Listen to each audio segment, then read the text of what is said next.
தேர்வு அல்ல, அது ஒரு ஊழல், ஒரு முறைகேடு.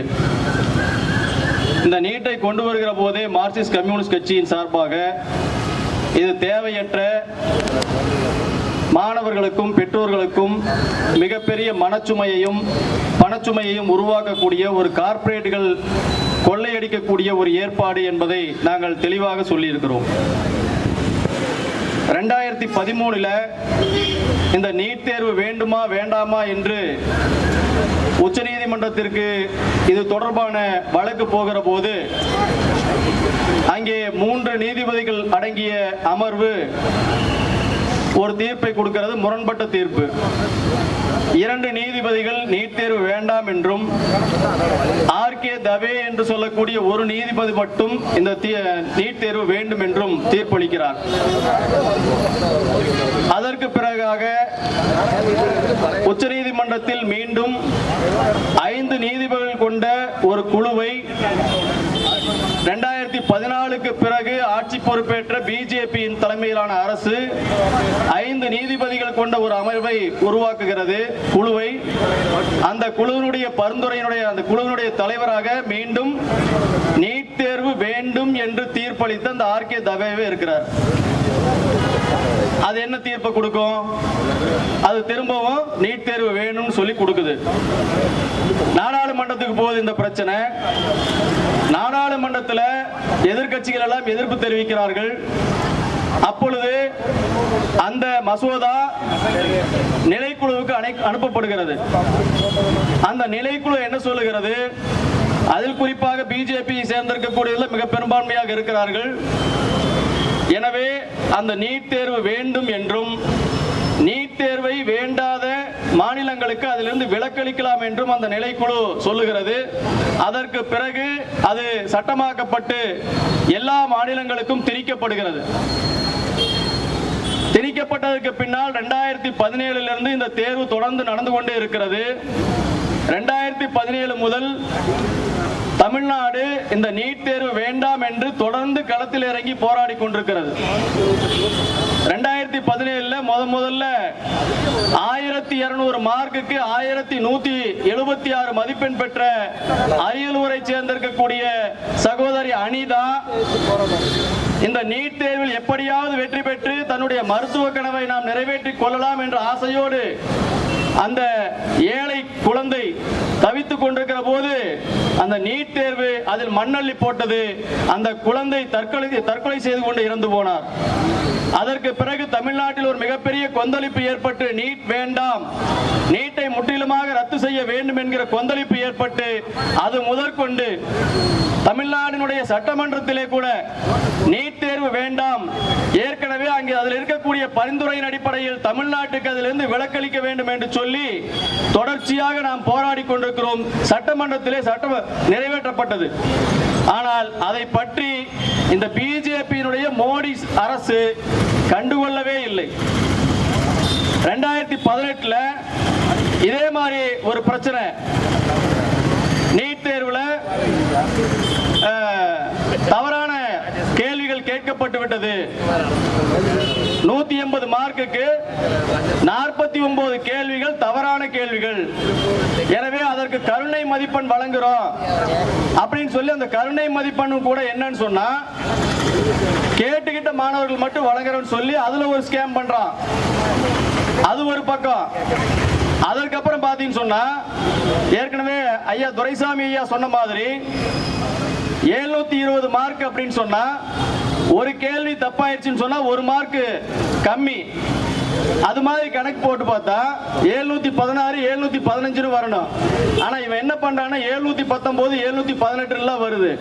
இதெல்லாம் எப்படி வருது, எப்படி கணக்கீடு பண்றீங்கன்னு சொல்லி கேட்டா அதுக்கு தேசிய தேர்வு முகமை கிட்ட பதில் கிடையாது. எந்த விதமான வெளிப்படை தன்மையும் இல்லாத ஒரு தேர்வு முகமை. ஆனா இந்த தேர்வு முகமை தேர்வை கொண்டு வருகிற போது அரசு என்ன சொல்லுச்சு? இது வெளிப்படை தன்மையானது, எல்லோருக்குமானது, எல்லோருடைய தகுதியையும் தீர்மானிக்க கூடியது. அது மட்டுமல்ல, இந்தியா முழுக்க இருக்கக்கூடிய தனியார் மருத்துவ நிறுவனங்களினுடைய மருத்துவ கல்லூரிகளுடைய கட்டண கொள்ளையை தடுத்து நிறுத்துவதற்காக இது தேவைப்படுகிறது என்று வெளிப்படையாக அறிவித்தது. ஆனால் உள்ளூர என்ன இருக்கிறது என்று சொன்னால், தமிழ்நாடு போன்றிருக்கக்கூடிய தென் மாநிலங்களில் இருக்கக்கூடிய சற்றேறக்குறைய 44,000 மருத்துவ மாணவர் பணியிடங்களில் அதை குறைப்பதற்காக, அதை தடுத்து நிறுத்துவதற்காக, தங்களுடைய கார்ப்பரேட் நண்பர்களை வாழ வைப்பதற்காக நடைபெற்றிருக்கக்கூடிய ஒரு உள்ளார்ந்த கொள்ளை கும்பல், கொள்ளை கூட்டம் தான் இது. அதைத்தான் உள்ளார்ந்து அவங்க சொல்றாங்க, நினைச்சுக்கிறாங்க. அதனாலதான் 2017, 2018, 2021, 2024, 26 ஒவ்வொரு ஆண்டும் நடைபெறக்கூடிய அந்த நீட் தேர்வு முழுக்க முழுக்க மிகப்பெரிய அளவுக்கு ஊழலும் முறைகேடும் மண்டி போய் கிடக்கிறது. இதனுடைய மைய புள்ளி எங்க இருக்குதுன்னு பாத்தீங்கன்னா சொன்னா, ராஜஸ்தான் மாநிலத்தில் இருக்கக்கூடிய கோட்டாங்கிற ஒரு நகரம். இங்க எப்படி திருப்பூர்ல பனியன் கம்பெனிகள்லாம் இருக்குதோ, அது மாதிரி எங்க கோட்டாவில் என்னன்னு பார்த்தா சின்ன சின்னதா ஏகப்பட்ட கோச்சிங் சென்டர் வச்சிருப்பான். அந்த கோச்சிங் சென்டர்ல பூரா வந்து பல்லடத்தில் இருக்கிற மாதிரி கோழி பண்ணையாட்டம் அங்க கொண்டு போய் மாணவர்களை அடைத்து விட்டு, இத்தனை லட்சம் ரூபாய் நீங்க வருஷத்துக்கு பணம் கட்டிட்டீங்கன்னு சொன்னா அவனை வந்து மருத்துவ மாணவனாக மருத்துவ கல்லூரியில சேர்ப்பதற்கான மதிப்பெண்ணோடு நாங்க வந்து அனுப்பி வைக்கிறோம் அப்படின்னு உத்தரவாதத்தோடு அவர்கள் அந்த கோடிக்கணக்கில் அதை ஒரு வியாபாரமாக செய்து கொண்டிருக்கிறார்கள். இன்னைக்கு அவர்கள் தான் தீர்மானிக்கிறார்கள். ஏற்கனவே சொன்னதை போல இது எல்லா விதமான வெளிப்படை தன்மையும் உடையது அப்படின்னு சொன்னாங்கல்ல, அதேதான் மோடிக்கும். குஜராத்தில் மோடி முதலமைச்சராக இருக்கிற போது மிகப்பெரிய அளவுக்கு விளம்பரத்தை செஞ்சு அவர் வளர்ச்சியினுடைய நாயகன் என்று கட்டமைத்தார்கள். பொய் பேசுறாங்க, அதையெல்லாம் நம்பினாங்க ஜனங்க. அதே போலதான் நீட் தேர்வு என்று சொல்லி நம்ப வைக்கப்பட்டது. இந்த நீட் தேர்வு என்பது சமூக நீதிக்கு எதிரானது, இடஒதுக்கீட்டுக்கு எதிரானது, மாநில உரிமைகளுக்கு எதிரானது, கூட்டாட்சி தத்துவத்திற்கு எதிரானது. எனவேதான் தமிழ்நாட்டில் முதல் குரலாக நாம் நீட் தேர்வுக்கு எதிராக ஓங்கி முழங்கிக் கொண்டிருக்கிறோம். மே 3ஆம் தேதி 22 லட்சத்துக்கும் மேற்பட்ட மாணவர்களுடைய கனவில் மண்ணை அள்ளி போட்டிருக்கக்கூடிய ஒரு தேர்வு.